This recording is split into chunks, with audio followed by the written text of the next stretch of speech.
In 1997, the movie Drive was released. It should have been a massive hit. It was a prelude to The Matrix, Romeo Must Die, The One, and Rush Hour. It had all the right ingredients. But most importantly, its leading star, Mark Dacascos, should have gone on to be the biggest action star in the world. He could act, he had the charm, the looks, and most importantly, he had the moves.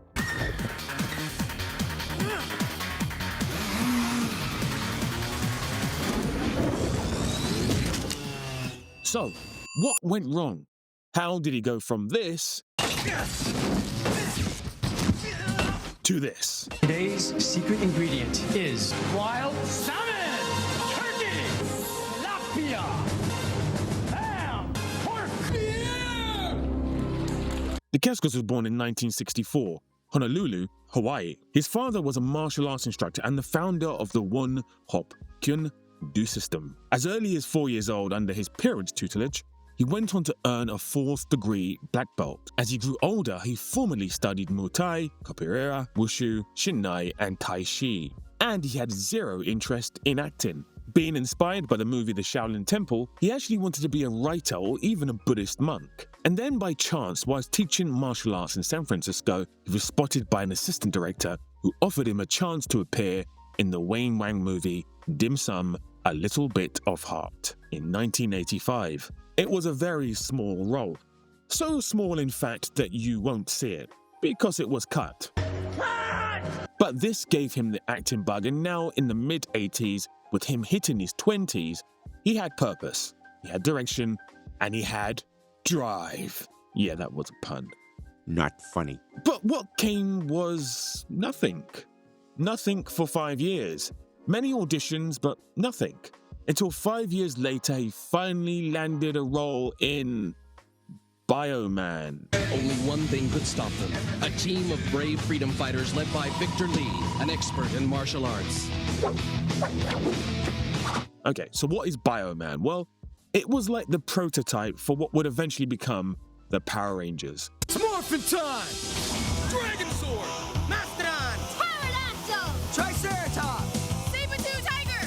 Tyrannosaurus! But the problem is that Bioman wasn't picked up by the network. Angel Town was his next official on-screen performance, and then he got to start opposite the legendary Yonbayo 2 years later in American Samurai, before his big break came in 1993 with the cult hit Only the Strong. Well, my man, you just made it your damn business. Get it!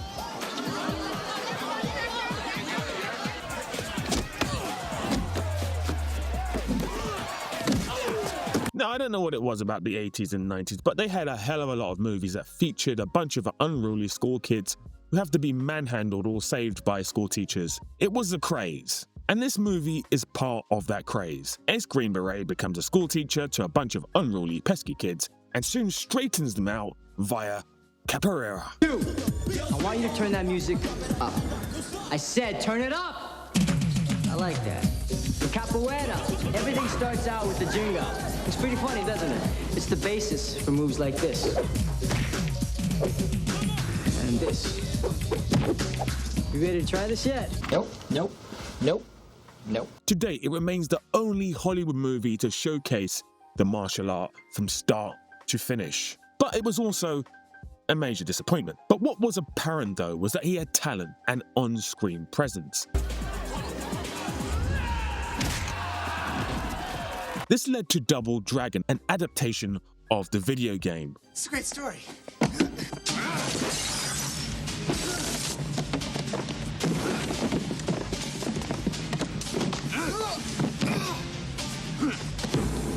Let me reword that. A terrible adaptation of the video game. I'll buy you a new one.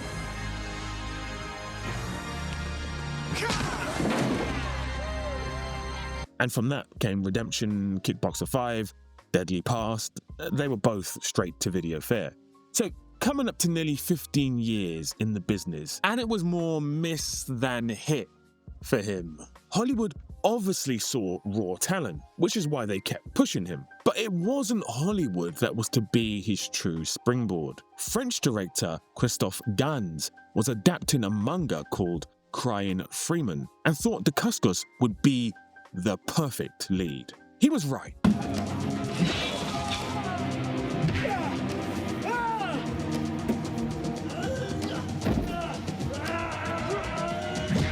The French-Canadian-Japanese production was a cult hit in all countries, apart from the US, where it actually only got released just a few years ago in 2018 via Amazon Prime. Fun fact. The movie is still cited as having some really cool fight sequences, with Dacascos again being praised for his on-screen charm and holding together the fight scenes.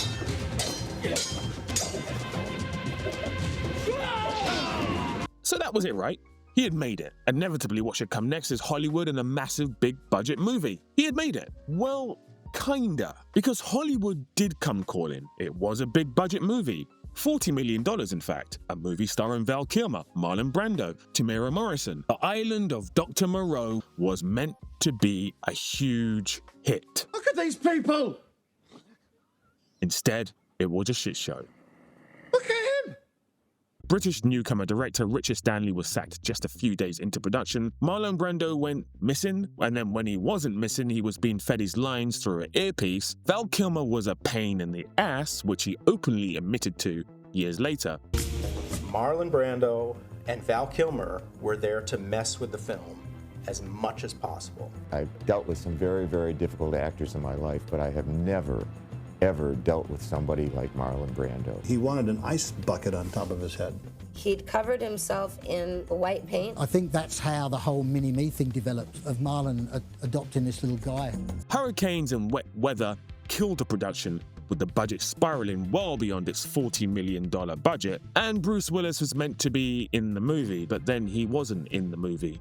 Reasons? Unclear. What was that?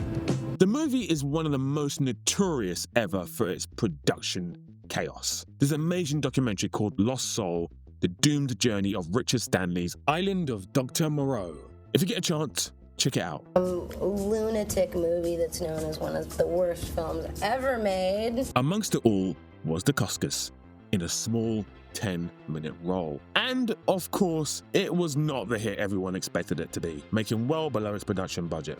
This, let's call it experience, didn't really propel him any further. However, a year later, Drive was released, and it should have been a game changer.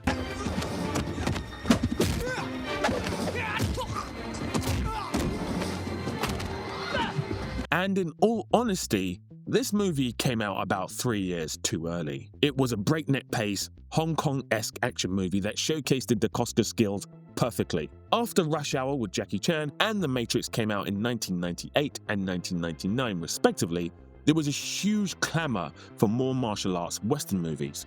Between 1998 and 2002, movies like Kiss of the Dragon, The One, Crouching Tiger, Hidden Dragon, and many more flooded the US market, and all were smash hits. It was like a second wave of Hong Kong martial art movies. Had Driver been released in between all of this in, say, 2001, it would have been a global hit. But it predated these movies. It has all the elements those movies had, but unfortunately, it was made by HBO and therefore went straight to TV and DVD, becoming a, yep, you guessed it, cult classic. The movie starring Kadeem Harrison, who was a great 90s supporting actor, a pre-Sin City Brittany Murphy, and a pre-Blade and Aliens vs. Predator, Sinead Lathan. It had all the elements to be a huge blockbuster, but instead it kind of just disappeared.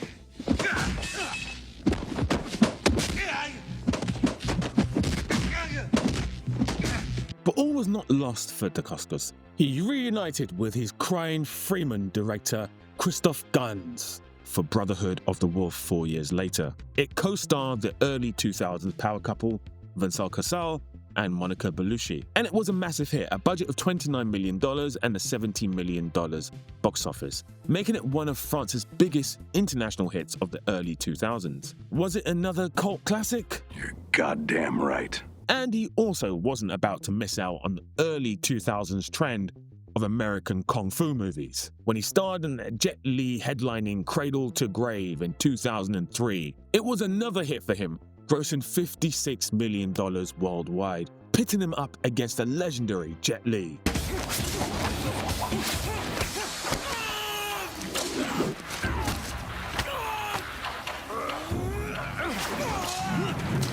Okay, so it's 2003, 2 massive hits in a row. Now it's time for a crack at another Hollywood movie.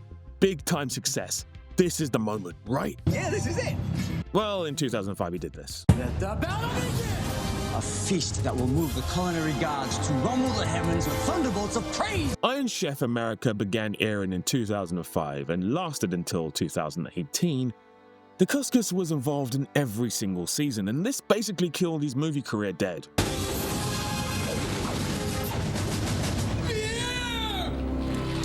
Now, if this decision has baffled you, don't worry, it baffled him too, saying this: the producers of Iron Chef America called my managers, said my name was on the shortlist. I thought they made a mistake.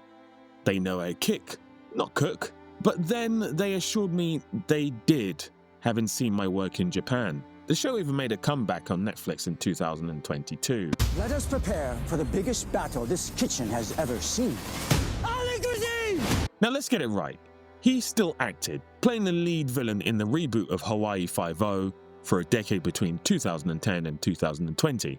He also played Kung Lao in the Mortal Kombat web series. He also featured in Agents of S.H.I.E.L.D. And then he also appeared with the incredible Iko Uwais for the Netflix Wu Assassins in 2019. Who are you? I'm a chef. If this video gets 2,000 likes, I'll do a video on Iko. And of course, he also did this. If I didn't have to kill you, we'd be pals. Let's do this. In John Wick 3, 2019 also. But ultimately, that was it for Mark Dacascos. So where did it go wrong? Why didn't he become a great like Jackie, Bruce, or Jet? Well, the thing is, it didn't really go wrong per se. He never really wanted to be an actor, and he loved martial arts. He got into Hollywood and done martial arts on screen whilst being paid. And whilst doing this, he met his wife, co-star Julie Condra, on the set of Crying Freeman. And really, he just, like all of us, treated his career like a job, a pipeline to make money so he could support his family. He's due to star in the Kickboxer reboot, Kickboxer Armageddon, great name, with Scott Adkins, and he seems extremely happy in life. And ultimately, isn't that really the point of life? Right, ratings time. For skills, well, he certainly stands out for his agility and his application of his taught disciplines. Especially in his younger days, he was nearly a match for Jet Li. Plus the fact that he was always actually more intent on being a martial artist than an actor is a plus. He gets an 8 here. So he's going to really struggle here in movies. I personally love Drive, but this is meant to be an objective video and not a subjective one. And honestly, bar John Wick, he's not had many massive hits, just moderate ones. Cradle to Grave, Brotherhood of the Wolf are the ones that really stand out. So I'm going to have to give him a 6 here. He actually has amazing screen presence. Even in John Wick 3, he is the most memorable villain of the series so far. Again, this maybe is a bit subjective, but certainly he gave Keanu a run for his money. And in all of his movies, his screen presence is the thing that the reviewers often mention the most. He gets an 8 here. For versatility, well, ironically, he scores quite high here. He is a TV presenter, he can do comedy, he can do more serious, and he's had a variety of roles over the years. For a man who actually didn't even want to act, that's not bad at all. I'm going to give him an 8 here. And finally, legacy, well, he definitely is the least known of the stars we've featured so far, whether it be for infamy or for fame. And movie-wise, so far, his movies don't have a standout movie to rival some of the names we had so far in this series. We gave Scott Adkins and Michael J. White a 7, and I would argue his legacy is just below them even. However, he was inducted into the Martial Arts History Museum in 2023, which is pretty cool, I guess. An honor bestowed on Michael J. White too. So for legacy, he'll get a 7 here, but it's closer to a 6 than a 7. And that gives him a final score of 37, which puts him well above Steven Seagal.